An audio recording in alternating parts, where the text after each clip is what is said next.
नमस्कार, E1 उत्तराखंड देख रहे हैं आप और आपके साथ मैं हूं प्रगति। बुलेटिन की शुरुआत करें उससे पहले एक नजर हेडलाइंस पर।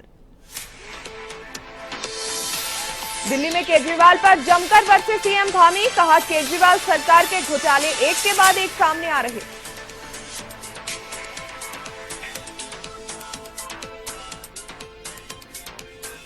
मुख्यमंत्री धामी ने केंद्रीय बजट की सराहना, बोले हर वर्ग को ध्यान में रखकर बनाया गया बजट, उत्तराखंड के विकास को भी मिलेगी गति।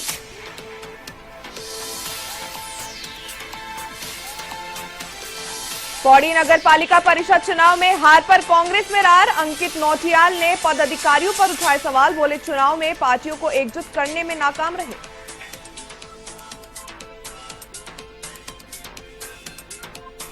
38वां राष्ट्रीय खेल महिला खो खो प्रतियोगिता में महाराष्ट्र ने लगाई हैट्रिक, ओडिशा को 31-28 से दी मात।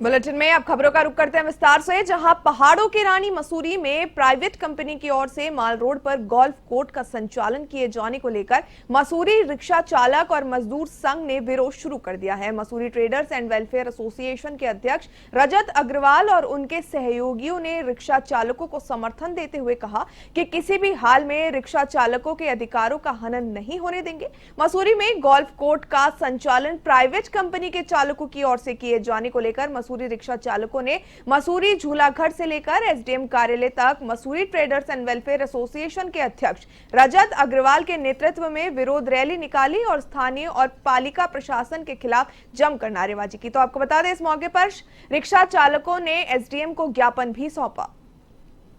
कंपनी अपने लोगों को एडजस्ट करना चाहती है, एक उसने अपना एम्प्लॉय रखा है और वो अन्य व्यक्ति को दे रहा है, जिसका पूर्ण रूप से हम विरोध कर रहे हैं। हमारे लोग विरोध कर रहे हैं, हमारे ड्राइवर वहाँ रोज जा रहे हैं, उनको गाड़ी की चाबी नहीं दी जा रही है और वो अन्य किसी को दे रहा है, जिससे आपस में हमारे मतभेद हो रहे हैं। गोल्फ कार्ट स्वयं रूप से चला रही है, 20% कमीशन, सिर्फ 20% पूरा का पूरा कलेक्शन का 20% अपने आप मांग रहे हैं, 80% कमीशन मांग रही है। तो ऐसी बातें सुनकर आज बड़ा ही दुख होता है, खेद होता है। मजदूर संघ और कंपनी के प्रतिनिधियों के बीच में थोड़ा डिस्प्यूट हुआ था, तो उसी का समाधान करने के लिए हम लोग यहाँ सब बैठे हैं। तो अभी इनके मजदूर संघ के प्रतिनिधि भी हैं और व्यापार संघ के प्रतिनिधि भी हैं और अब नगर पालिका से भी हम लोग बैठ के एक समाधान निकालने का प्रयास कर रहे हैं। खबर जसपुर से है, जहां मौलाना अबुल कलाम आजाद पार्क कभी लोगों के आकर्षण का केंद्र हुआ करता था, लेकिन पार्क के खरख खार और देखभाल न होने के कारण आज पार्क सिर्फ लोगों के जानवर बांधने और गाड़ियों का पार्किंग स्टैंड बनकर रह गया है।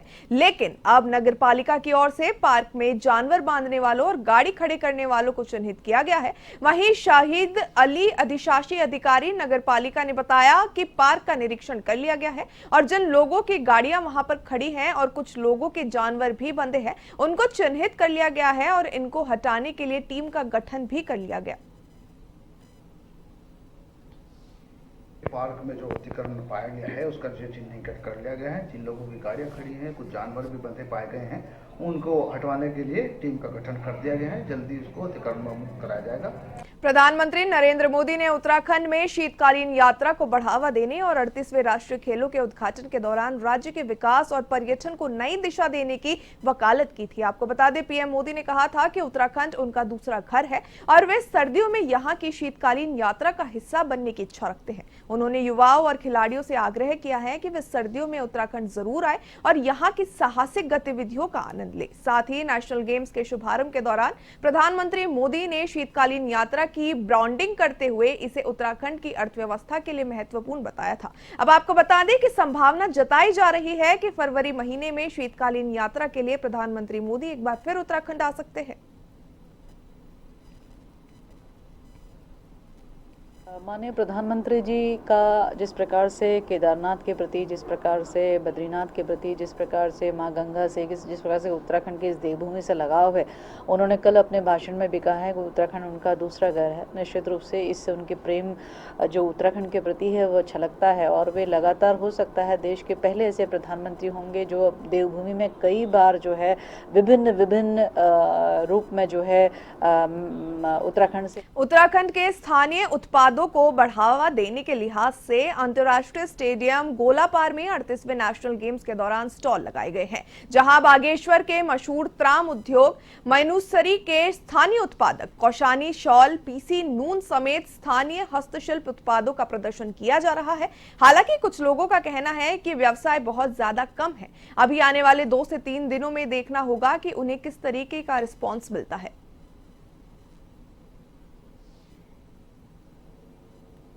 रिस्पॉन्स तो बहुत ही हल्का है क्राफ्ट वालों के लिए, क्योंकि एकदम लास्ट में ये स्टॉल्स लगी हुई हैं। अगर क्राउड आ भी रहा है तो वहाँ सामने गेट से आता है, वहीं से अंदर चले जाता है। इधर साइड तो बिल्कुल भी कोई रिस्पॉन्स नहीं है। नहीं न्यूज़पेपर में एक बार भी आया है कि प्रदर्शनी लगी है तो यहाँ पे आए हैं। कोई माहौल बिल्कुल बेकार है, कोई एक कस्टमर नहीं आ रहा है यहाँ पर। सुबह से आ जा रहे हैं, शाम को बिना बोनी बट्टा घर जा रहे हैं, अपने जेब से खर्चा करके आ रहे हैं और वैसे ही सीधे घर चले जा रहे हैं। बढ़िया बिक्री है यहाँ जेले मैं सुनो हमर नूर तो खाणो और दूसर मैच हमन पत्ते ना मगर हमर बिक्री होने हम था यहाँ प्रशंसक छन जानने वाले छन जो यहाँ एबे नूल ने खाड़ी और लाल चावल झिंगोर और विवाद हमार चाह मसाला और गरम मसाला ये वाला था बिकड़ा। रिस्पॉन्स यहाँ पे मतलब जैसा हमने एक्सपेक्ट किया था वैसा तो नहीं है, बट मतलब ये है कि ठीक ठीक। उत्तराखंड में इन दिनों 38वें राष्ट्रीय खेलों का आयोजन चल रहा है, तो वहीं आज राष्ट्रीय खेलों का 5वां दिन है। इसी क्रम में अंतर्राष्ट्रीय स्टेडियम में महिला खो खो प्रतियोगिता आयोजित की गई। आपको बता दें, महिला खो खो प्रतियोगिता के फाइनल में महाराष्ट्र की महिला टीम ने गोल्ड मेडल हासिल किया है, जबकि ओडिशा ने सिल्वर मेडल अपने नाम किया। तो वहीं फाइनल मुकाबला देखने के लिए बड़ी संख्या में दर्शक पहुंचे थे। फाइनल जीता है 38 नेशनल गेम जो उत्तराखंड ने आयोजित किया है, उसमें हमने महाराष्ट्र टीम ने फाइनल जीता है, तो बहुत खुश है आज हम गोल्ड मेडल जीतकर। बहुत ही रोमांचक मैच हुआ उड़ीसा वर्सेस महाराष्ट्र का, but Maharashtra have the good team था। उन्होंने इस नेशनल चैंपियनशिप इसके अंदर उन्होंने विजय प्राप्त की है। चंपावत जिले के पार्टी में रहने वाले 55 वर्षीय महेश सिंह रावत की 100 फीट गहरी खाई में गिरने से मौत हो गई। बताया जा रहा है कि मृतक शाम को मजदूरी कर अपने घर वापस पैदल के रास्ते लौट रहा था। इस दौरान पैर फिसलने से गहरी खाई में वो जा गिरा, जहां उसकी मौत हो गई।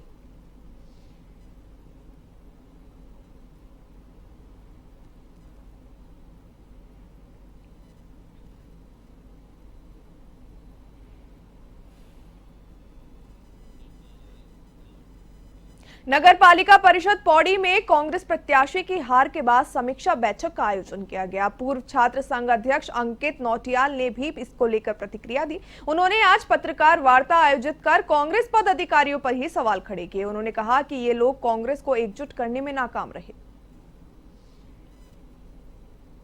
हमने पार्टी की कमियों को कल समीक्षा बैठक में उजागर किया, खुल के उजागर किया, जो शायद कई लोगों को पसंद नहीं आई, क्योंकि हमने क्लियर जो कारण थे वो कारण वहाँ पे बताए।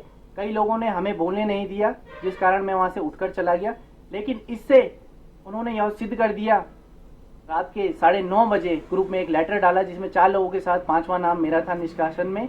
और मैं ये बताना चाहता हूँ कि मेरा निष्कासन जिला कांग्रेस कमेटी नहीं कर सकती है, क्योंकि मैं उनका किसी भी रूप से मैंने उनकी कमेटी में कोई पद नहीं लिया है, कोई भार नहीं लिया है, या मैं उसमें किसी भी प्रकार से किसी पद पर लाभान्वित नहीं हूँ।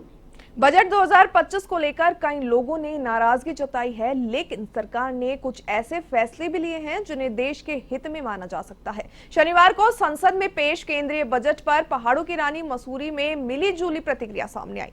मसूरी में कांग्रेस ने बजट को निराशाजनक बताया, तो वहीं दूसरी ओर मध्यम वर्ग ने आयकर में छूट सीमा को बढ़ाने वाले फैसले पर संतोष व्यक्त किया। आपको बता दें, हालांकि लोगों का कहना है कि महंगाई कम होती तो ज्यादा राहत मिलती। मैं समझता हूँ कि बजट बहुत ही नपातुला बजट है, बहुत ही अच्छा है और ये आमतौर पर मध्यम वर्ग के लिए बहुत अच्छा बजट है। इसमें सबसे पहले तो ये कि जो सैलरी वाले लोग हैं उनको 12 लाख तक की सैलरी पे कोई टैक्स नहीं देना होगा। 13.5 करोड़ तक लाख तक पे कोई टैक्स नहीं उसमें छूटे। बहुत अच्छा एक वो किया है नौकरी पेशे वालों के लिए। जब से 2014 से भाजपा की सरकार आई, मोदी की सरकार आई, और आप तब से जो बजट पेश कर रहे हैं, मेरे को तो बताओ कि आपने उस महंगाई को कम किया है या ऊपर ही बढ़ती चली गई है? भाई बजट का मतलब तो ये कि आप गरीबों को, किसानों को, मिडिल क्लास के लोगों को कुछ राहत तो दो।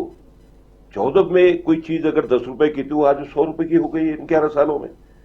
तो बजट में तो कोई राहत मिली नहीं। आपने अगर इनकम टैक्स में किसी को राहत दी है तो पैसे वाले लोगों को ले दी है, गरीब आदमी के लिए कोई राहत नहीं दी। व्यापारियों के लिए, मिडिल क्लास के लोगों के लिए बहुत बढ़िया बजट है। इसके लिए तो प्रधानमंत्री और वित्त मंत्री बधाई के पात्र हैं। कृषि का क्षेत्र हो तो उसमें भी मद में जो है जो बढ़ोतरी होनी चाहिए थी उसको भी घटा दिया गया। रक्षा का बजट घटा दिया गया, स्वास्थ्य का बजट घटा दिया गया, शिक्षा का बजट घटा दिया गया। ये तमाम आम जन की जितनी लाभकारी योजनाएं थी उनको कम करने का कार्य। 38वें राष्ट्रीय खेलों की शुरुआत के साथ उत्तराखंड अपनी ही जमीन पे लगातार पदक जीतता हुआ नजर आ रहा है, जिसके चलते राजधानी देहरादून के परेड ग्राउंड में हुए पुरुष बैडमिंटन टीम प्रतियोगिता में उत्तराखंड ने रजत पदक जीता, तो वहीं छत्तीसगढ़ और राजस्थान ने कांस्य पदक और साथ ही कर्नाटक ने स्वर्ण पदक अपने नाम किया। जिसके साथ अब सिंगल्स में उत्तराखंड स्वर्ण पदक जीतने का प्रयास करेगा। तो वहीं मुकाबले के दौरान मेंस डबल में उत्तराखंड ध्रुव रावत और चयनिश जोशी ने कर्नाटक के नितिन और आशीष सूर्य की जोड़ी को एक करारी शिकस्त दी। आपको बता दें, जिस पर ध्रुव रावत का कहना है कि इस बार उम्मीद थी कि हम गोल्ड मेडल लाएंगे, लेकिन कांटे की टक्कर के साथ हमने सिल्वर मेडल जीता, जिसकी हमें खुशी है।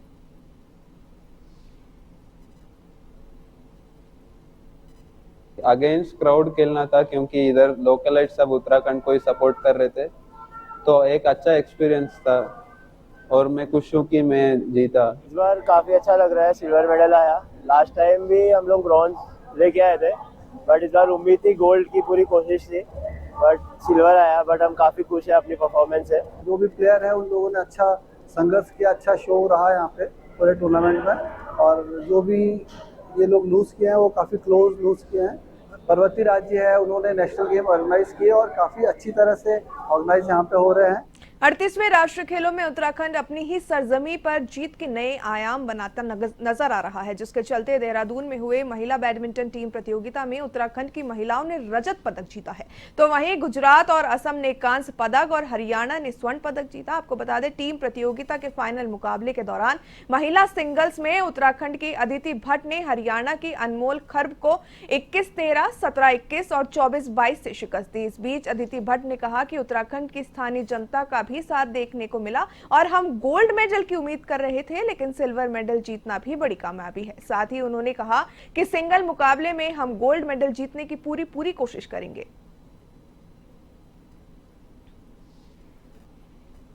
बहुत खुश है, टीम ने पूरी कोशिश करी गोल्ड जीतने की, नहीं हो पाया, लेकिन हम लोग काफी खुश है अपनी परफॉर्मेंस से। काफी बड़ा इवेंट था उत्तराखंड में होने के लिए और हम लोग बहुत खुश है कि हम फाइनल्स पहुंच पाए और यहाँ पे अपने ही लोगों के सामने हमने खेला, हमें काफी खुशी है इस बात।